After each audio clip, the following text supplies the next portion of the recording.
Salut à tous, petit tuto make-up. Je fabrique mes PCB avec une CNC. Dans cette première partie, je vais vous montrer un peu le matériel que j'utilise. C'est du matériel qui est destiné à fabriquer des PCB pour les pédales. Donc par exemple comme celui-ci, voilà, qui est en double face. Ou encore celui-ci.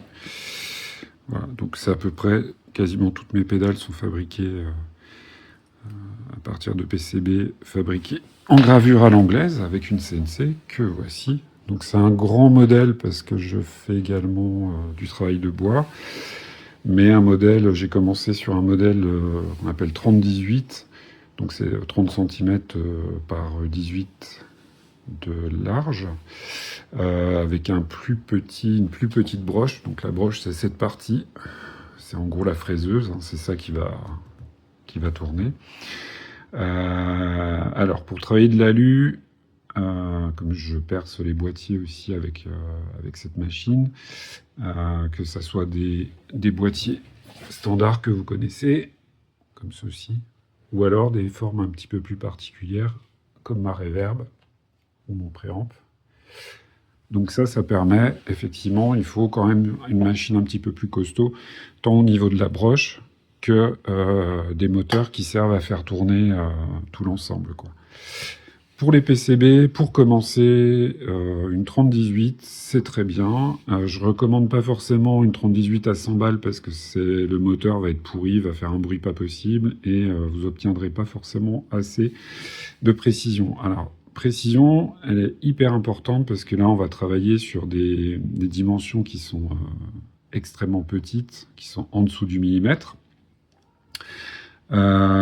Puisque la couche la couche de cuivre qui est sur les plaques en bakélite, là, c'est 0,05 mm.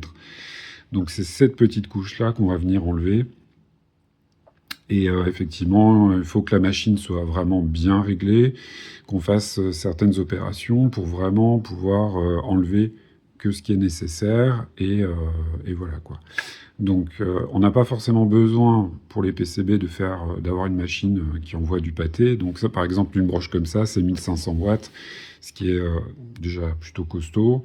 La première que j'ai eue, la première broche devait être à 100 watts. Donc c'est largement suffisant, il n'y a pas besoin de trucs qui envoient trop fort, quoi.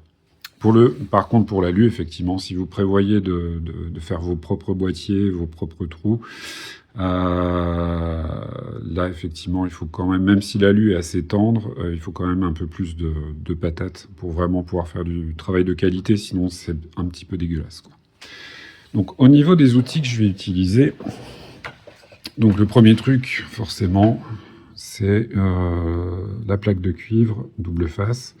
Ça existe en simple face aussi, donc par exemple, pour des circuits assez simples comme une fuzz face, on n'a pas forcément besoin de quelque chose en double face. La double face, ça permet vraiment de réduire la taille du circuit.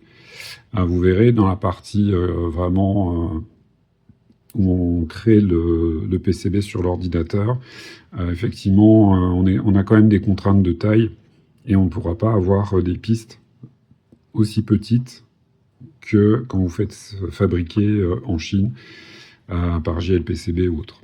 Donc, au niveau de la plaque de cuivre, je lésine pas forcément sur la qualité. Les premières que j'avais achetées, c'était vraiment les premiers prix pour me faire la main. Ce qui se passe, c'est que quand on va souder, avec la chaleur, le cuivre, il va dégager. Donc, il ne faut pas forcément prendre du premier prix. Vous pouvez très bien acheter sur AliExpress, hein, effectivement, ça s'achète par feuille, c'est du 20 par 30 cm. Puis après, il faut découper. Alors pour découper, c'est pas compliqué, on va tracer avec un gros cutter, genre cutter comme ça. Voilà. On trace des deux côtés, et puis après, on appuie comme une brute dessus, et normalement, ça se casse. Alors, en se cassant, il faut bien faire attention quand même que ça reste plat. C'est hyper important que la plaque reste la plus plate possible, quoi. Là, par exemple, vous voyez les traces de papates. C'est la graisse qu'on a sur les doigts. Donc avant la gravure, on va utiliser de l'acétone. Moi, j'utilise du dissolvant avec acétone. J'avais essayé sans, ça marche pas bien. Donc, il faut vraiment du dissolvant avec acétone pour enlever toute la graisse qu'il peut y avoir. Mais ça, par exemple, si vous peignez vos boîtiers, vous savez qu'il faut un petit peu dégraisser, quoi. Ensuite, le cutter scalpel, ça va être super important dans la phase où on va reprendre le circuit. C'est-à-dire qu'une fois que vous avez terminé la gravure avec la CNC, on va venir, avec la lame du cutter, enlever tous les petits défauts. Parce que malheureusement, quand vous prenez une pointe comme celle-ci, qui fait 1 mm, elle ne fait pas tout à fait 1 mm. Donc il y a vraiment l'aspect... la réalité, on achète des fraises qui font 1 mm, mais elles vont faire 0,095, etc. Et comme, encore une fois, on travaille sur du très très petit, et bah, malheureusement, il va falloir des fois venir gratter un tout petit peu, hein, ça prend 5 minutes à faire, enlever tout le cuivre qui peut rester et qui peut être problématique. Bon, crayon de papier, ça c'est très bien pour marquer sur le PCB. Ensuite, le pied à coulisse, ça c'est pareil, c'est super important. J'en parlerai dans la partie vraiment CNC. Il y a 3 réglages qu'il faut impérativement faire quand vous avez une CNC qui permet de donner un coefficient en fait à la machine pour les déplacements en hauteur, en largeur et en longueur. Ce coefficient, il va permettre de venir corriger la machine pour être vraiment au plus proche. Par exemple, quand vous lui dites « je veux que tu me fasses un déplacement de 10 cm », eh ben, il va bien vous faire 10 cm et pas 9,90 par exemple. Donc ce coefficient-là, on verra ensemble quand on passera la partie vraiment dédiée à la CNC. Le pied à coulisse, ça va être un outil plutôt important.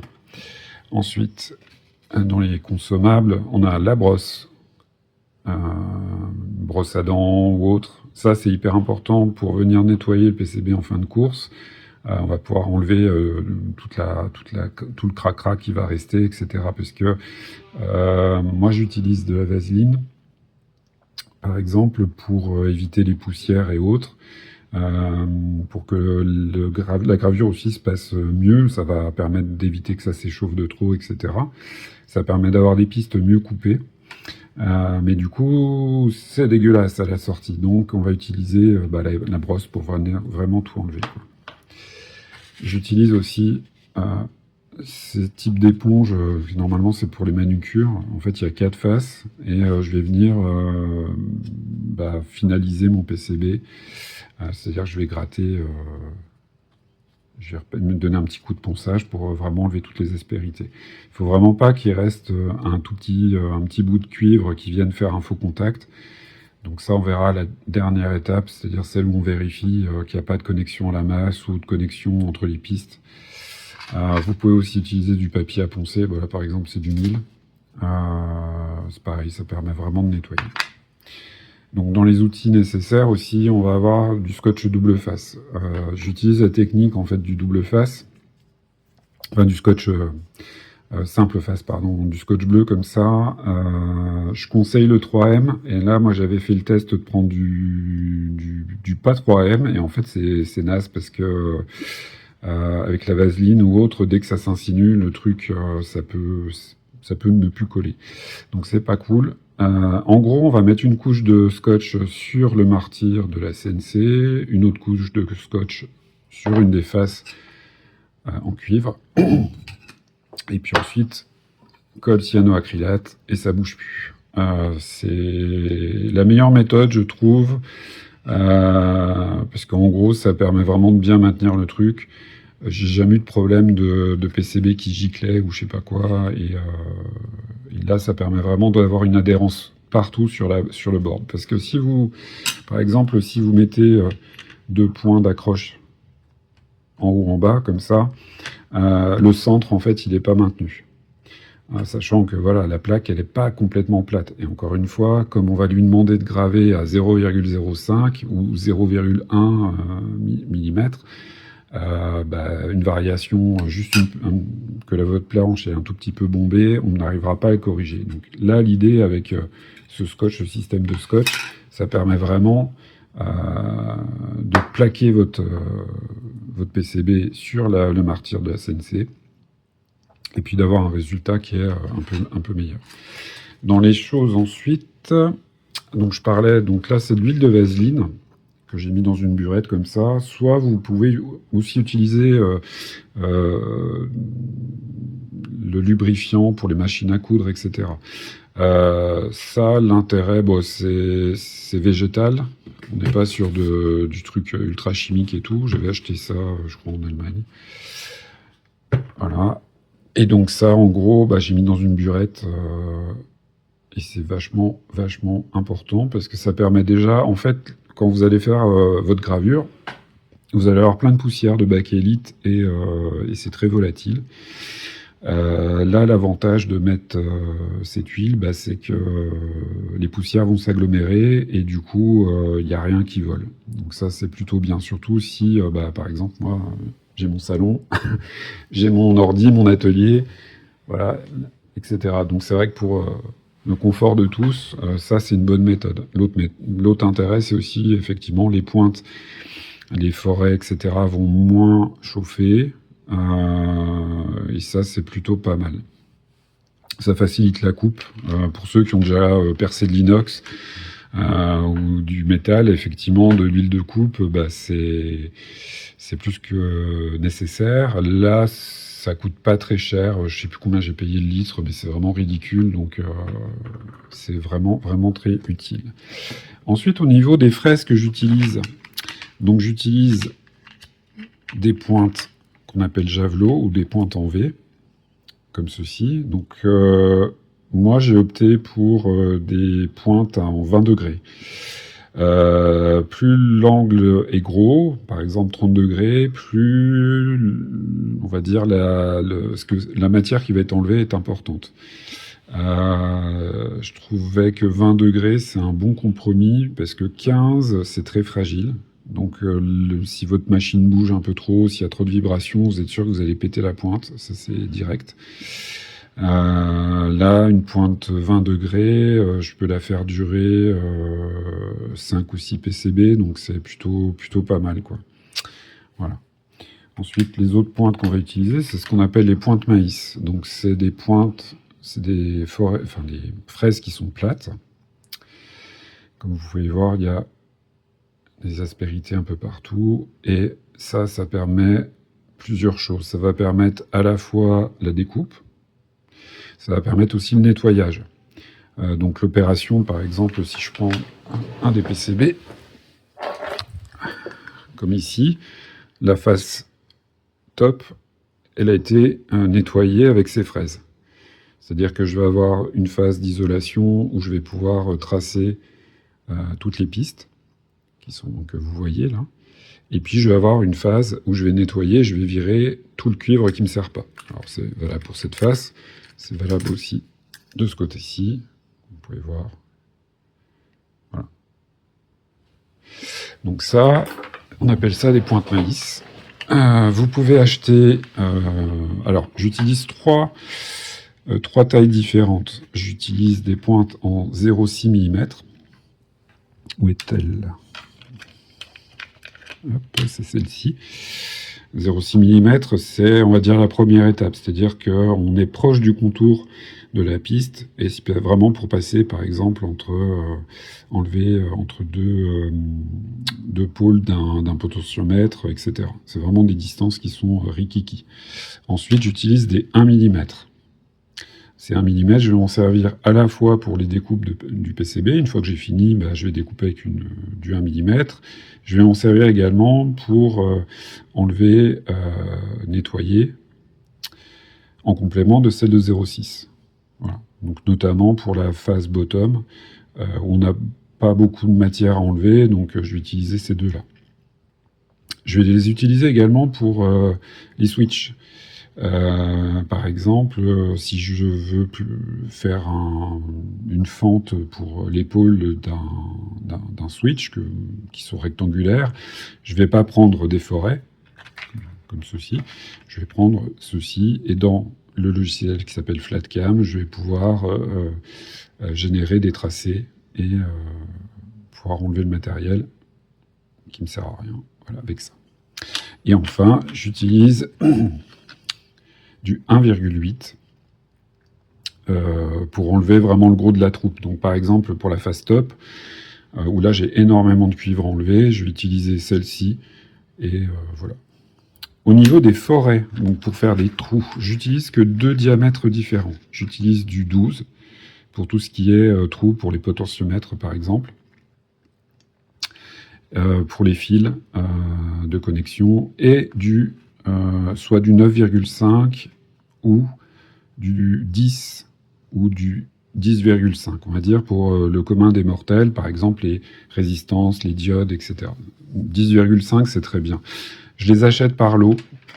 Ça a une utilité, je vous expliquerai pourquoi, parce que je m'en sers, par exemple, comme je travaille en double couche, je vais m'en servir pour faire, quand je vais retourner le PCB, en fait, pour passer à l'autre face, je vais créer un espèce de système qui va me permettre vraiment de retourner. Je vais mettre des forêts à l'intérieur et je vais pouvoir vraiment bien guider mon PCB, et ça sera nickel, quoi. C'est la méthode la plus efficace que j'ai trouvée. Donc ça, on verra en détail. Et enfin, si vous voulez faire des connexions internes,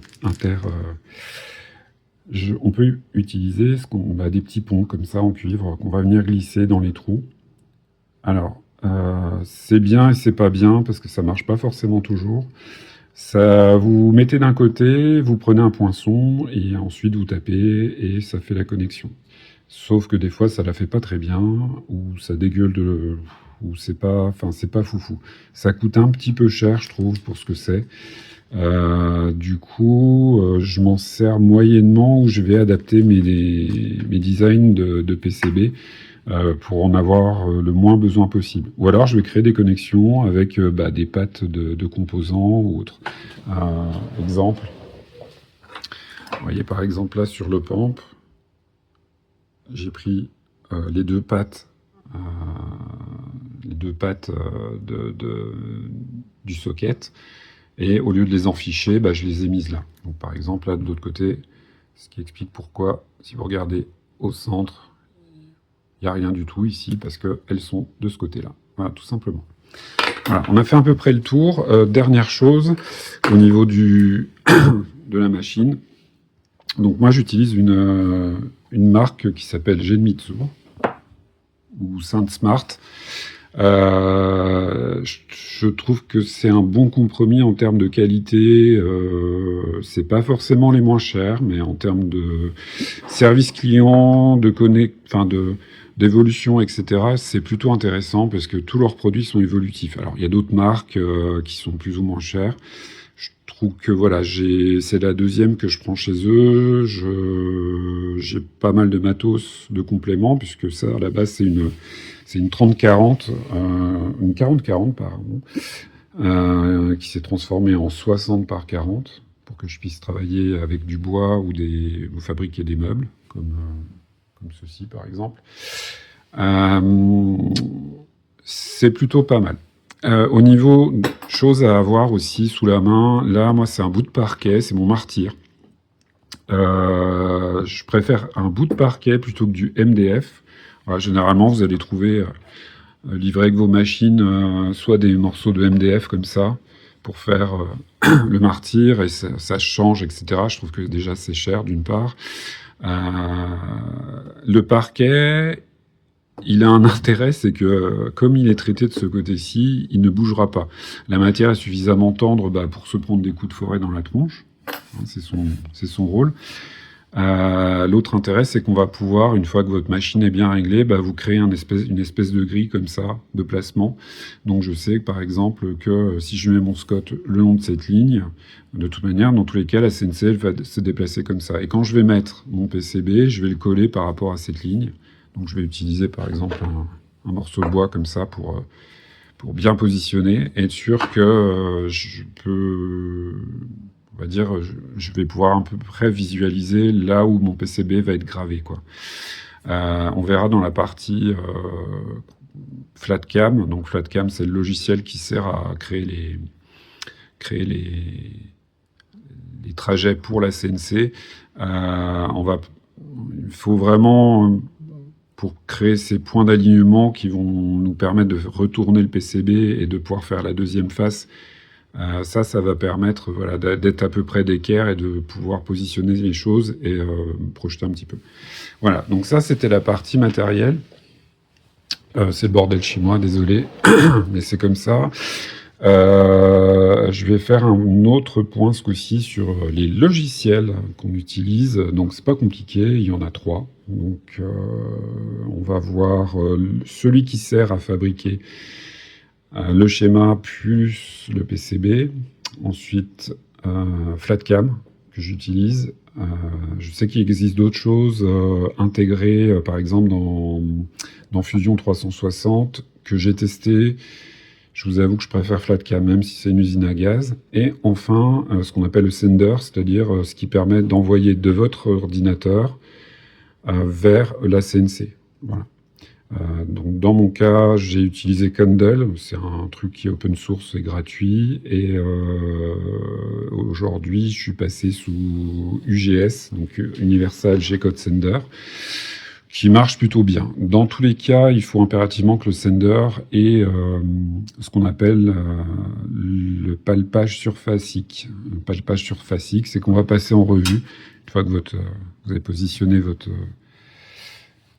PCB, il va venir faire un pointage et ça va vous créer une carte en fait de votre PCB et ça va permettre de faire une correction et être sûr que quand vous lui demandez 0,05 de profondeur, et on est vraiment partout à 0,05. Parce que sinon, ce qui se passe, c'est que des endroits, vous pouvez vous retrouver... je prends par exemple quand vous faites la découpe, votre découpe, il va y avoir un côté qui ne sera pas gravé ou qui ne sera pas découpé. Donc là, l'intérêt, c'est vraiment d'avoir une isolation qui est vraiment aux petits oignons, une uniformité absolument partout. Quand vous lui faites, par exemple, vous lui dites je veux 1 mm entre chaque élément, vous avez bien 1 mm et pas 1,001 ou je sais pas. Parce que dans tous les cas, sinon vous allez avoir des PCB qui seront, on va dire, soit trop détourés, auquel cas vous risquez de perdre des connexions avec la masse par exemple, ou carrément avoir des trous dans votre PCB parce que ça a creusé trop profond. Voilà. Donc on a fait le tour. Maintenant je vais passer sur l'ordi et puis faire une vidéo ce coup-ci sur les logiciels. Voilà.